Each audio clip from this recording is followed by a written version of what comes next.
भारत में अगर आप सभी यदुवंशी एक हो जाए ना तो एक राष्ट्र बना सकते हैं। उनकी सोच भी ऐसी है कि धर्म के साथ जुड़े तुम जुड़ गए। नमस्कार, आप देख रहे हैं आधुनिक भारत न्यूज।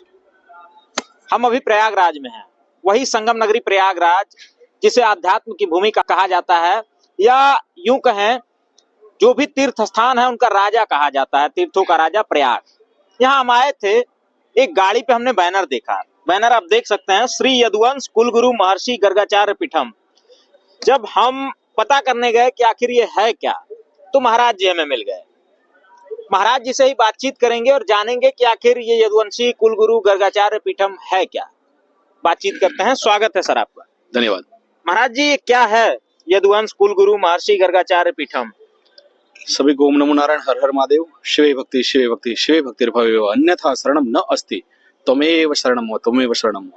ऐसा है जी। यह जो श्री यदुवंश कुलगुरु महर्षि गर्गाचार्य पीठम जो है जी, उसमें यह जो नगरी है जी, शास्त्रों में इतिहास मिलता है कि यह नगरी महर्षि भरद्वाज जी ने बसाई थी, है ना। और महर्षि के जो पुत्र थे, महर्षि भरद्वाज जी के पुत्र थे, वे महर्षि गर्गाचार्य जी थे, है ना जी। तो हमारी तो प्राचीन परंपरा है। और यदुवंश कुलगुरु मतलब ऐसा है कि ययाति के जो पुत्र हुए, है ना, भारद्वाज जी के जो यजमान थे वे सभी यदुवंशी थे जी, है ना, जिनको अलग अलग राज्यों में अलग अलग नामों से जाना जाता है। यह यदुवंश कुलगुरु महर्षि गर्गाचार्य पीठम आगरा में अहिर नगरिया में स्थापित हुई है। अच्छा, मुख्यालय उसका? हाँ, वहाँ पर मुख्यालय मतलब पीठम है ना। आप कहाँ से हैं? हम है गुजरात से। गुजरात से आप आए हुए हैं? इलाहाबाद में? बिल्कुल, गुजरात में। प्रयागराज? हाँ, गुजरात से आए हैं, प्रयागराज में। और यह परंपरा पहले प्राचीन काल में थी। यह परंपरा फिर से हमने सभी यदुवंशी और गर्गवंशी ब्राह्मणों ने मिलकर चालू की है। इसमें गुरु शिष्य परंपरा ऐसा है, जो भी ये जो पीठम का बात है ना, पीठम हो गई, मठ हो गई, उसमें गुरु और शिष्य यह परंपरा होती है ना। और परंपरागत जो ऐसा बताया गया है अथर्ववेद में कि गर्ग जितने भी है पूरे भारतवर्ष में, वह सभी यदुवंशियों के माने यदुवंशी क्षत्रियों के कुल गुरु है। तो इस परंपरा का इतिहास प्राचीन में मिलता है पूरे भारतवर्ष में। जब नेपाल से लेकर यहाँ पे हरियाणा, नीचे राजस्थान, नीचे गुजरात और एक झिंझुवाड़ा स्टेट करते हैं, वह जगह पर सरस्वती जो मैया थी उनका भाव होता था। उस समय की ये परंपरा है। और ऐसा है कि यह परंपरा उसमें सरस्वती, जिनको आज वैज्ञानिक लोग बोलते हैं हड़प्पा और मोहनजोदड़ो वाला पूरा सिस्टम, उनको उन्होंने नाम दे दिया है, लेकिन हकीकत में सप्त सिंधु संस्कृति है। वहां पर यदुवंशी जो विश्व के प्रथम क्षत्रिय थे, है ना, तो उन लोगों की परंपरा, उनकी शिष्य परंपरा, उनके गुरुओं की परंपरा वहां पर ऊपर नेपाल से लेके यहाँ पर अपने भारत में और आखिर में गुजरात के झिंझुवाड़ा करके एक गांव है, वहां पर सरस्वती नगरी जो नदी थी उनके मैदानी प्रदेश में उसके मैदानी प्रदेश में यह संस्कृति का विकास हुआ था। गुरु शिष्य परंपरा माने वेदकालीन कहा जाता है कि जहां जहां आपको गर्ग ब्राह्मण मिलेंगे, और ऐसा है इसका उल्टा भी है, जहां जहां सरस्वती का भाव मिलेगा वहां वहां आपको शुक्ल वंशीय गर्ग गोत्रीय ब्राह्मण आपको मिलेंगे। उनका मुख्यतः काम है ज्योतिष का, है ना, ज्योतिष, और साथ ही में कहीं कहीं राज्यों में कर्मकांड भी करते हैं। और यह परंपरा यदुवंशियों के गुरुओं की है। तो बहुत सालों के बाद हमने ये पिछले समझिए कि हमने जब कर्मकांड काशी में पढ़ते थे तो वहां के गुरुओं से हमने ज्ञान लिया था इस बात का कि ऐसी एक परंपरा है ना, उस परंपरा को क्यों ना चालू किया जाए। तो आज जो यदुवंशी समाज है वो धर्म से थोड़ा बहुत विमुख भी होता है ना, सभी, वैसे तो सभी समाज, लेकिन यदुवंशी समाज अभी आप देखिए जुड़ रहा है पूरे भारतवर्ष के हमारे साथ। गुजरात से, राजस्थान से, फिर कर्नाटक से, उड़ीसा से, है ना, नीचे मैसूर से, सभी जगह से यदुवंशी जुड़ रहे हैं और यह परंपरा को बुलंदी की ओर ले जा रहे हैं। अच्छा, इस परंपरा के अब बढ़ने से क्या होगा महाराज जी? यह परंपरा बढ़ने से ऐसा है, विश्व गुरु बनाना है ना भारत को, पहले था, अभी कैसे बनेगा? तो ये जो हमारी परंपराएं है, हमारी मान्यताएं है, वो कोई माइथोलॉजी नहीं थी, मिथ नहीं था, ये तो इतिहास है ना। ये गुरु शिष्य परंपरा थी, तभी तो ये भारत जो है, आर्यवर्त जो है, विश्व गुरु कहलाता था। अच्छा, तो भारत फिर से विश्व गुरु आप कहना चाहते हैं कि यादव बनाएंगे, इसे यदुवंशी बनाएंगे? ऐसा है, जितने भी क्षत्रिय है ना, उसमें सभी समाज आ गए जो क्षत्रिय वर्ण से बिलोंग करते हैं ना, वह सभी अपने गुरुओं से जुड़े हुए थे। तो ये एक ऐसा समूह है जो पूरे भारत में अगर आप सभी यदुवंशी एक हो जाए ना तो एक राष्ट्र बना सकते हैं। उनकी सोच भी ऐसी है कि धर्म के साथ जुड़े तुम जुड़ गए। एक कहावत है कि धर्म के आज लोग कुछ भी बोलते हैं, है ना, कुछ भी बोल के याद होता है ये वो 12 बजे बुद्धि खुलती है।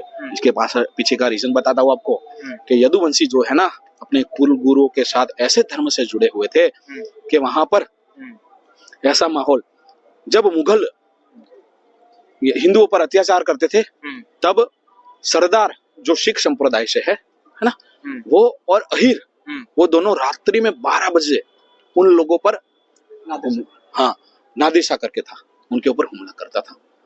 नादिशा के मतलब भगा देता थे। तो ऐसी ये जो मान्यता 12 बजे रात को सब सो गए हो, ये सब नींद में हो गए तब जाके हमला कर देवे और वो लोग भाग जावे, डर के मारे सब प्रदेश छोड़ते गए।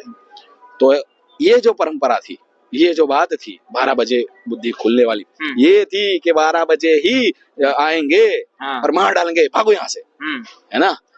हाँ ऐसा था, ये परंपरा है 12 बजे बुद्धि खुलने वाली। वहां पे बात ये है, कोई इसको ऐसे ना ले कि ये अपमान है, उसको उसके पीछे का इतिहास जाना, ऐसी ऐसी बातें हैं। अच्छा, तो आप कह रहे हैं कि यदुवंशी सभी अगर एक हो जाएं, मिल जाएं, तो एक अलग राष्ट्र का निर्माण कर सकते हैं। तो जैसे आज इंडिया के अंदर ही पाकिस्तान की मांग होती है, कुछ उधर सरदार हैं, सिख हैं जो तमाम चीजों की मांग करते हैं। ये तो हमने उदाहरण दिया, इतनी संख्या है इनकी, अगर धर्म से जुड़ गए तो ये क्या आप देखिए धर्म की हानि होगी ही नहीं होगी। एक होना जरूरी है ना।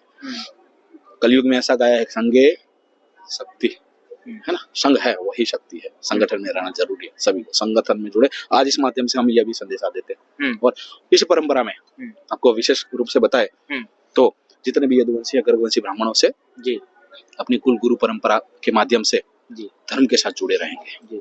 और साथ ही में रणवीर सिंह यादव विधि साथ है, ऐसे बहुत सारे यदुवंशी जो है ना जिनको शास्त्र में ज्ञान है, वो ये परंपरा को स्वीकार कर धर्म की तरफ बढ़ रहे हैं। हाँ, रही बात अलग राष्ट्र की, तो ये एक उदाहरण है ना।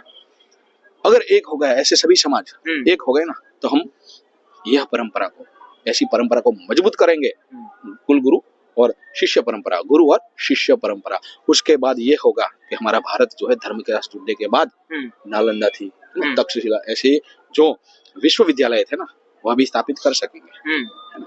और आज देखिए पूरे कुंभ में कितने वो ये फॉरेनर्स आ रहे हैं ना, देख रहे हैं ये क्या है, उनको भी अंदर से हो रहा है, उनको भी भारत ऐसा तो क्या है। एप्पल के फाउंडर स्टीव जॉब्स की पत्नी भी आई हुई है, बिल्कुल स्टीव जॉब्स की पत्नी है, वो 20 दिन रुकेंगी यहाँ पे, है ना, कल्पवास करेगी। साथ ही में ये धर्म क्या है, सनातन की बातें क्या है, वो सब सीखेंगे, इतिहास क्या है, ऐसा है। आखिर देश विदेश के लोग क्यों इतना सनातन धर्म में रुचि ले रहे हैं, हिंदू धर्म में रुचि ले रहे हैं, क्या कारण है आखिर, क्या जुड़ाव का क्या कारण हो सकता है? सनातन का अर्थ ही ऐसा है, जो था वो है और वही रहेगा, है ना। हमारे शास्त्रों में धर्म को बोला गया है, धर्म माने फर्ज।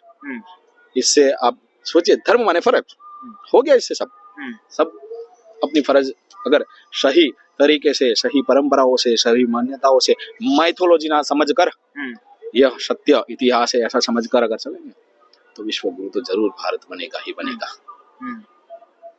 विश्व गुरु बनेगा, बिल्कुल बिल्कुल बनेगा। आज यहाँ पर कुंभ मेले में हमने ये श्री यदुवंश कुल गुरु महर्षि गर्गाचार्य पीठम की ओर से खिचड़ी का प्रसाद, रमन सिंह जी यादव जो है वह खिचड़ी का प्रसाद कर रहे हैं। और सभी जो कुंभ मेले में कल्पवासी आए है ना, सभी व्यवस्थाओं से दूर उनको खिचड़ी का महाप्रसाद दिया जाता है जी। हाँ, तो लोग इससे जुड़ रहे हैं, कुल गुरु परंपरा विशेष रूप से जान रहे हैं। मिशन क्या है महाराज जी इसका, यदुवंशी कुल गुरु महर्षि गर्गाचार्य पीठम का? यही कुल लोग अपनी गुरु शिष्य परंपरा को बरकरार रखे ताकि सभी भारत को विश्व गुरु बनाने में साथ रहे।